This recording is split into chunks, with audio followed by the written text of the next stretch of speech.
Okay, we're going to be covering the early Earth's history. I'm going to try to go this kind of fast, but again, what's nice about the recording is you can always go back and rehear something or reread something. So keep that in mind. All right, so we're going to be talking about some of this major points here about what the Earth's early atmosphere contained, what gases, this experiment done by these two scientists, Miller and Urey, and the idea that RNA was actually the precursor to DNA. Geological and astronomical evidence suggests that Earth formed as like pieces of cosmic debris collided with one another. While the planet was young, it was struck by one or more huge objects and the entire globe melted. So again, we've seen this through looking at different rocks and being able to do radiometric dating to see how old they are. So we'll talk about radiometric dating a little on later this unit. There's lots of violent volcanic activity.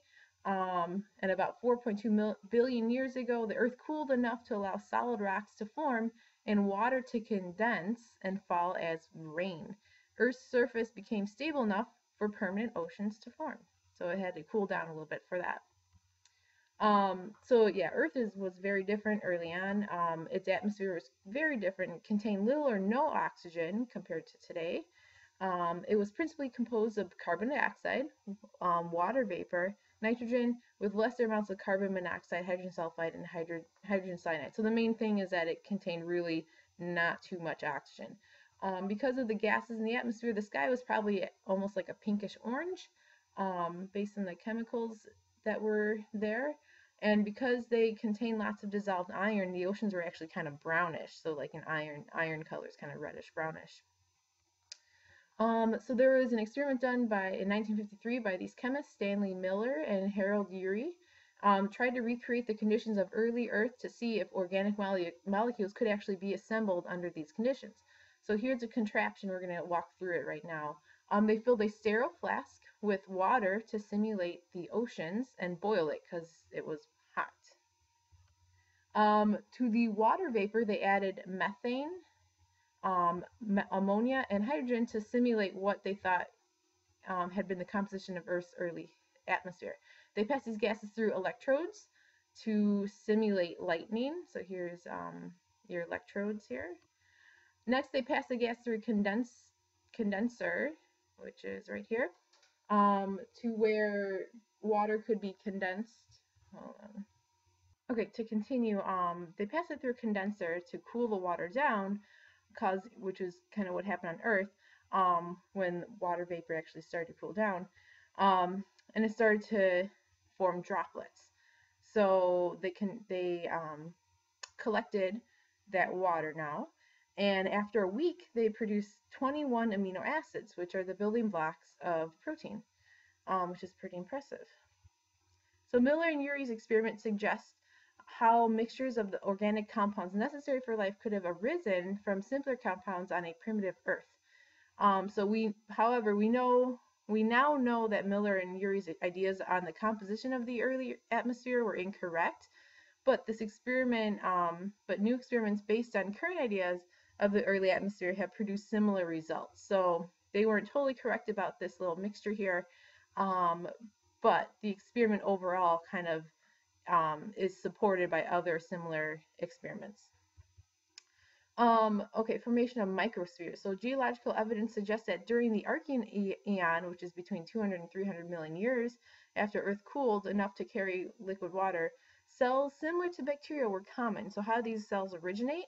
Large organic molecules form tiny bubbles called protenoid microspheres under certain conditions. So the microspheres are not cells, but they have some characteristics of living systems like cells. So for example, microspheres have selectively permeable membranes through which water molecules can pass. Microspheres also have a simple means of storing and releasing energy, which is another thing that cells need to do. And several hypotheses suggest that structures similar to the protenoid microspheres acquired the characteristics of living cells as early as 3.8 billion years ago. So again, this is just the step from going from simple organic molecules to an actual functioning cell. All right, evolution of RNA and DNA. So cells are controlled, again, as you know from last semester, by stored in DNA, information in DNA, which is transcribed into RNA, then translate into proteins. However, the RNA world hypothesis about the origin of life suggests that RNA evolved before DNA. From this simple RNA-based system, several steps could have led to DNA-directed protein synthesis that we know of. A number of experiments that simulated conditions of early Earth suggest that small sequences of RNA could have formed from simpler molecules. So under right conditions, some RNA sequences help DNA replicate. Other RNA sequences process messenger RNA after transcription. Still, other RNA sequences catalyze chemical reactions. Some RNA molecules even grow and replicate on their own. So we have seen that RNA is pretty more functional, has more functions than like DNA. So that kind of supports the suggestion that RNA was actually used to like make and form DNA to begin with. So here inorganic molecules, simple organic molecules, you get RNA nucleotides, and they can do all these different functions, like build proteins for cell structures. They can help RNA. It can help protein synthesis, and DNA functions in information storage and retrieval. So RNA, since it's a little more functional, that's the idea of why it maybe rose to DNA, but then DNA again is kind of used as the basis for transcription and translation. All right, production of free oxygen. So microscopic fossils or microfossils of prokaryotes that resemble bacteria have been found in Archean rocks that are more than 3.5 billion years old. So those first life forms evolved in the absence of oxygen because at that time, Earth's atmosphere really didn't have any oxygen. So during the Proterozoic eon, photosynthetic bacteria became common. So by 2.2 billion years ago, these organisms were producing oxygen, and we see these in the fossil record. At first, the oxygen combined with iron in the oceans, producing iron oxide, which is like rust. So iron oxide, which is not soluble in water, sank to the ocean floor and formed great bands of iron that are the source of most of the iron ore mined today. So without iron, the oceans change color from brown to like a bluish green color, which is kind of more what we're used to. Next, oxygen gas began to accumulate in the atmosphere. So the ozone layer, which ozone is 3 oxygen atoms chemically combined, O3, began to form, and the skies turned their present shade of blue. Over several 100 million years, oxygen concentrations rose until they reached today's level. So here we can see atmosphere of today, mostly nitrogen, almost a quarter of oxygen, other gases 1%. Back in the day, composition of gases from volcanoes, that's where most of the gases came from, mostly water vapor, some oxygen might be in this 9%, but we see that it's quite different from what we see today. So the first cells, which evolved in the absence of oxygen, this reactive oxygen gas was actually deadly poison. So oxygen is very reactive. And that drove this type of early life to extinction. However, some organisms evolved a new metabolic pathway that used oxygen for respiration and also involved ways to protect themselves from oxygen's powerful reactive abilities. So like oxygen, you hear about antioxidants. Well, like oxygen can steal electrons from other atoms, and that's what makes it reactive. All right, origin of eukaryotic cells. So we're going to talk about this thing called endosymbiotic theory. So one of the most important events in the history of life was the evolution of eukaryotic cells from prokaryotic cells. Eukaryotic cells, again, review, have nuclei, but prokaryotic cells do not. So eukaryotic cells also have complex organelles. Virtually all eukaryotic cells have mitochondria, and both plants and algae have chloroplasts. So it is believed that about 2 billion years ago, some ancient prokaryotes began evolving internal cell membranes. These prokaryotes were the ancestors of eukaryotic organisms. So according to the endosymbiotic theory, prokaryotic cells entered those ancestral eukaryotes. So the small prokaryotes began living inside the larger cells. So if you break down the word endosymbiotic, endo means into, symbiotic means it's some sort of relationship between two things. So relationship was something going inside of one organism. So one organism inside another organism, that's endosymbiotic. So here, over time, a symbiotic relationship evolved between primitive eukaryotic cells and prokaryotic cells. So here we see ancient aerobic bacteria, which they were able to use oxygen. Here's an ancient anaerobic prokaryote. So here we have, over time, the primitive eukaryotic cell that turned into aerobic because the little ancient aerobic bacteria that went inside this cell, which was this guy right here, eventually became the mitochondrion.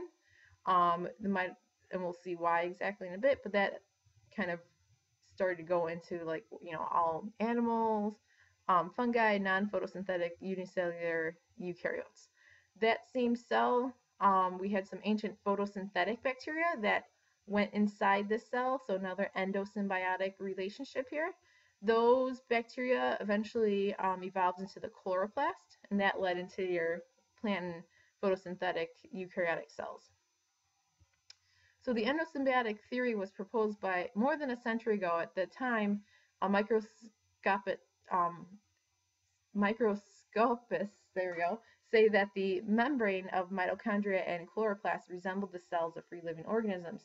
So here, mitochondria evolved from endosymbiotic prokaryotes that were able to use oxygen to generate energy-rich ATP.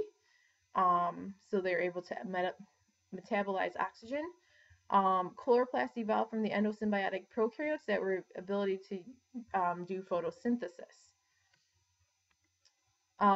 So Lynn Margulis was one of the scientists that kind of went through this. She saw that mitochondria and chloroplasts contain DNA similar to bacterial DNA.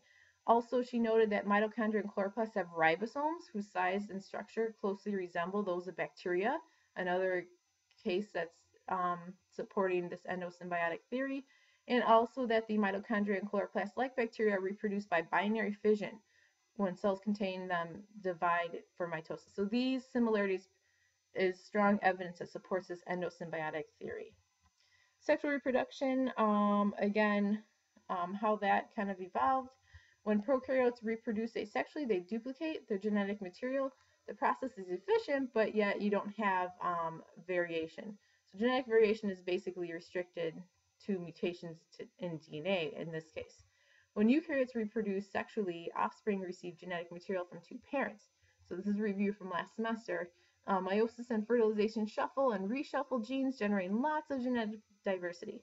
The offspring of sexually reproducing organisms are never identical to either their parents or their siblings, except for identical twins. Genetic variation increases the likelihood of a population's adapting to new or changing environmental conditions. All right, that is it. Again, if you need to re-watch something or reread something, please go ahead and rewind. That's the whole point of these recordings. So you can always go back on something that maybe I went through too fast initially. You can rewatch it or reread it and all that good stuff. All right, thanks.